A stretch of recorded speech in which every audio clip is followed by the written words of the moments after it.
안녕하세요. 유아 스토리텔링과 독서 수업을 하게 된 김우주라고 합니다. 저희가 이제 코로나 4단계로 또 비대면 수업을 진행을 하게 됐는데, 이번 수업에서도 이제 혹시라도 무슨 상황이 생기거나 하는 경우는 지금 제 여기 있는 번호와 메일 주소가 있어요. 그래서 메모를 해놓으셨다가 꼭 그 출석에 문제 없게 잘 들어주시길 바랄게요. 그래서 우리는 거의 될 수 있으면 비대면 수업으로 진행을 할 건데, 그 1학기 때하고 마찬가지로 비대면 수업일 경우에 학생들이 자유롭게 수업을 할 수 있는 장점이 있지만 또 단점은 내가 하지 않으면 제가 도와드릴 수 있는 부분이 적어요. 그렇죠? 그래서 이제 각자 영상을 계속 확인을 하면서 수업을 준비를 하면 될 것 같아요. 자,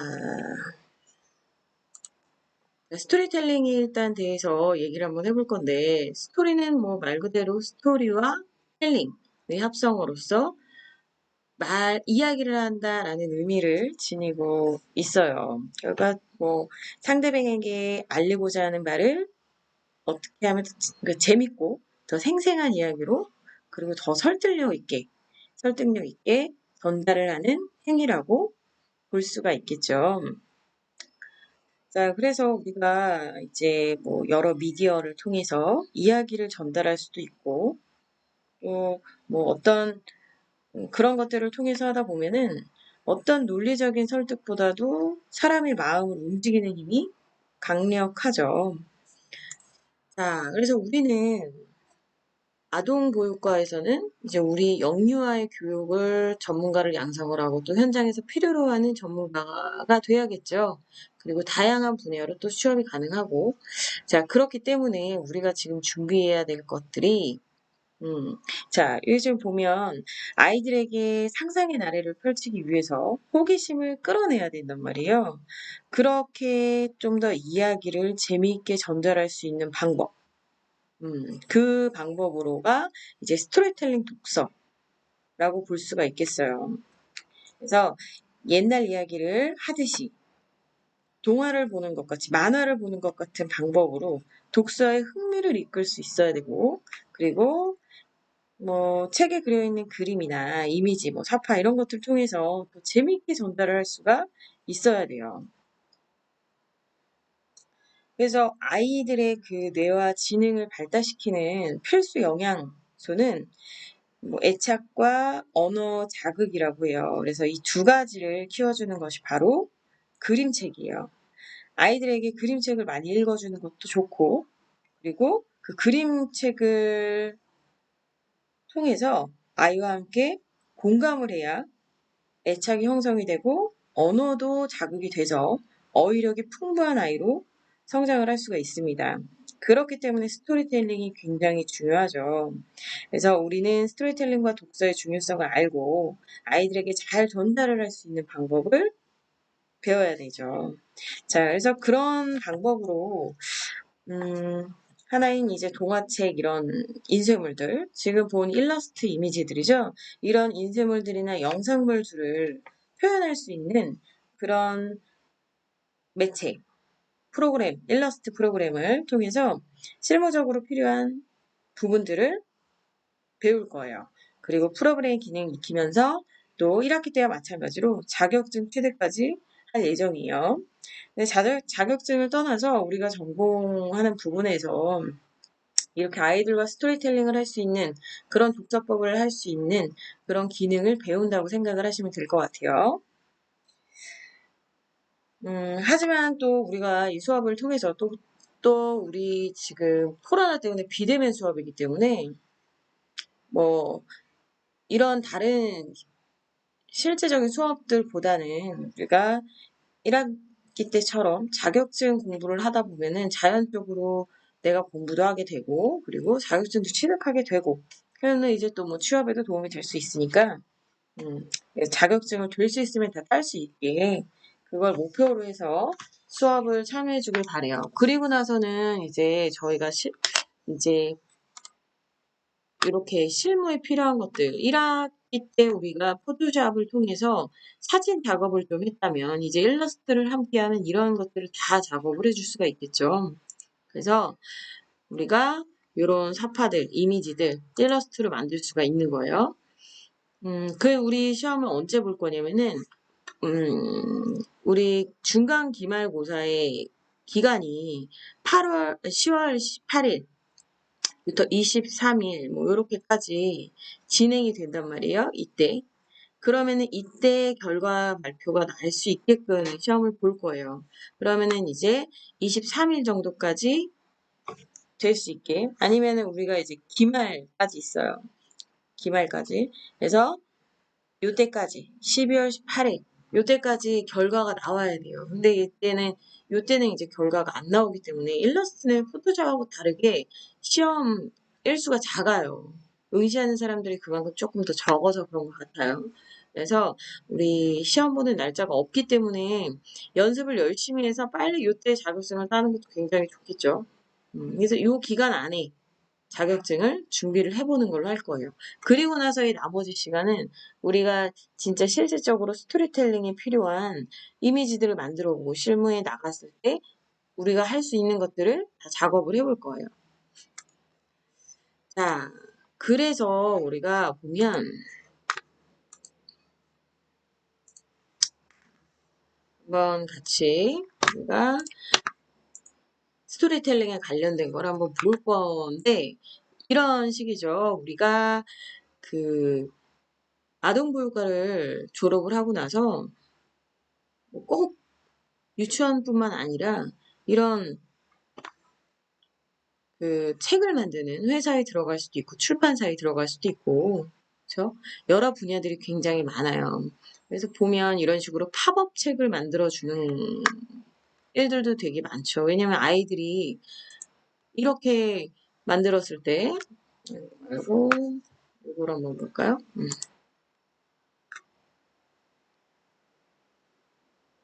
자, 이런 책을 봤을 때 아이들은 훨씬 더 책의 재미를 느끼고 집중을 할 수 있겠죠. 그러면서 책과의 친밀도도 높아질 수 있고 그래서 이런 부분들을 우리가 일러스트로서 작업을 하게 됩니다. 포토샵은 픽셀이라서 비트맵 이미지여서 자연스러운 표현을 해준다면 일러스트는 되게 그림이에요. 그림. 벡터 이미지로 정확하고 깨지지 않고 선명한 그림을 만들 수가 있어요. 그래서 일러스트 이런 작가들 같은 경우는 저 일러스트를 많이 사용을 하는데 포토샵하고 같이 사용을 해서 이렇게 사용이 돼요. 그래서 이런 애들이 굉장히 많아요. 그렇죠? 그래서 우리가 이제는 포토샵과 일러스트를 다 하고 나면 이런 작업은 일러스트로 했겠다. 이런 작업은 포토샵으로 했겠다. 이런 게 보일 거예요. 그리고 또 뭐 가장 큰 거 이모티콘도 이렇게 만들 수가 있죠. 간단하게 움직이는 이런 이모티콘들은 뭐 포토샵에 있는 GIF 파일로 만들어가지고 간단한 이런 애들을 만들어 줄 수가 있어요. 이런 이모티콘들. 그래서 우리가 일러스트와 포토샵을 하게 되면 할 수 있는 부분들을 이렇게 봤어요. 이런 것들도 마찬가지죠. 브러셔나 뭐 책자를 만드는 거예요. 이런 느낌들이 다 일러스트예요. 일러스트로 작업을 하게 되는 애들. 그래서 일러스트와 포토샵을 사용해서 이미지 작업을 한다면 이제 영상의 애프터 이펙이나 프리미어 같은 걸로 영상을 편집해서 움직이는 이미지들을 만들고 영상 자체를 작업을 할 수가 있는 거죠. 그래서 이런 느낌대로 해줄 수가 있고 또 제일 많이 하는 거는 이런 글씨 디자인을 많이 해요. 로고 같은 것도 많이 하고 왜냐면은 굉장히 선명하죠. 굉장히 선명해요. 그리고 폰트 같은 경우는 이제는 저작권 때문에 내가 마음대로 폰트를 사용하지를 못해요. 그래서 이런 식으로 포인트를 준다던가 내가 만든 폰트를 사용한다던가 내가 만든 폰트로 자막을 넣는다던가 이런 느낌들이 일러스트인 거죠. 일러스트로 작업을 해줄 수 있어요. 그래서 굉장히 많은 작업들을 해줄 수가 있어요. 우리가 일러스트와 포토샵을 배웠을 때. 그리고 이런 영상들을 합해서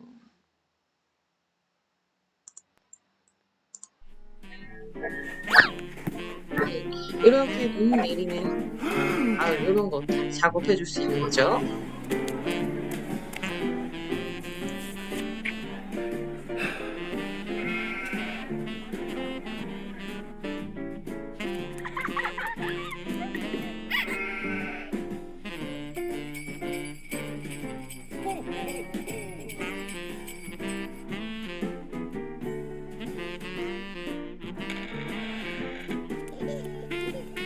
자, 해서 우리는 근데 이 기초적인 작업들이 다 이제 일러스트와 포토샵을 사용한다는 거죠.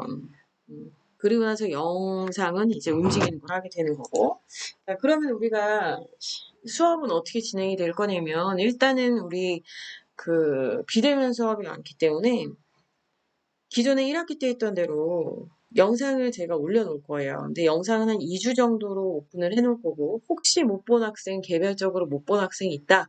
저한테 얘기를 하면은, 이제 그때는 제가, 어떤 일이 있었는지에 대해서 확인을 한 다음, 좀, 조절을 해줄 거예요. 근데 우리 1학기에서도 그랬듯이, 지금 이번에 이제 비대면 수업을 하게 되면서, 출석을 제가 어떻게 해줄 수가 없어요. 출석 같은 경우는. 그렇기 때문에, 출석 매일 들어가서 내가 컴퓨터 앞에 앉아가지고 실습을 하지 못하더라도 계속 보다 보면은 직접 내가 실습했을 때 조금 더 도움이 많이 됩니다.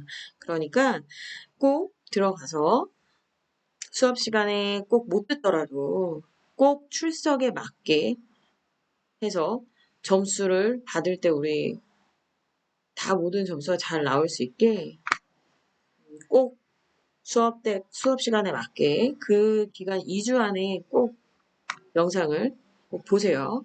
자, 그리고 이제 GTQ 시험하고 똑같아요. 한국생산서 본무.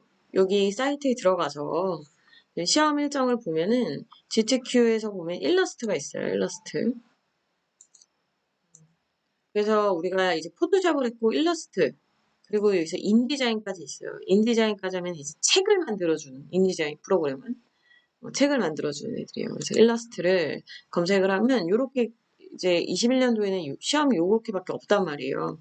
그래서 이 기간 안에 꼭 하셔야 돼요. 성적 공고가 11월 달에 나오기 때문에 이때 공고 발표 나기 전까지 될 수 있으면은 시험을 응시를 합니다. 이번에 1학기 때, 지금 1학기 때 보면은 학생들이 응시를 못한 학생들이 있어요. 마지막 시험인데. 뭐 이때까지 못하면 이때 하면은 이제 못 보는 학생들도 있겠죠. 그러니까 안정적이게 항상 미리 시험에 응시할 수 있도록 접수. 이때 한 번 더 얘기를 하겠지만, 요때 꼭 접수를 맞춰서 준비를 하면 될 것 같아요. 그리고 시험 문제 같은 경우는 우리 수업 시간에도 하겠지만 시험 문제, 기출 문제를 중심으로 일단 수업을 할 거예요. 다음 시간 수업부터는 일러스트의 기본적인 기능들을 먼저 볼 거고, 그리고 나서 이제 기출 문제를 중심으로 해서 시험을 대비를 할 겁니다. 시험을 대비를 할 거고 1학기 때와 마찬가지로 중간고사 때 모의 시험을 한번 볼 거고 그 다음 기말고사 때 시험 합격 여부로 통해서 점수를 더 확실하게 기말고사는 그걸로 대체를 할 거고요. 자격증 시험으로. 그렇지만 자격증 시험을 내가 뭐 응시하지 못했다 개인적으로 그런 부분들이 있는 학생들은 저하고 또 얘기를 해서 그거에 맞는 과제 제출이라던가 뭐 이런 것들을 해볼 거예요. 왜냐면은 이게 일러스트는 포토샵보다 조금 더 어려워요. 그래서 이제 전공자들도 조금 어려워하는 시험이기 때문에 그 상황에 맞게 수업을 진행하도록 할게요. 자, 그래서 우리 수업이 월요일하고 수요일이에요. 두 번의 수업으로 걸쳐져서 수업을 하게 될 건데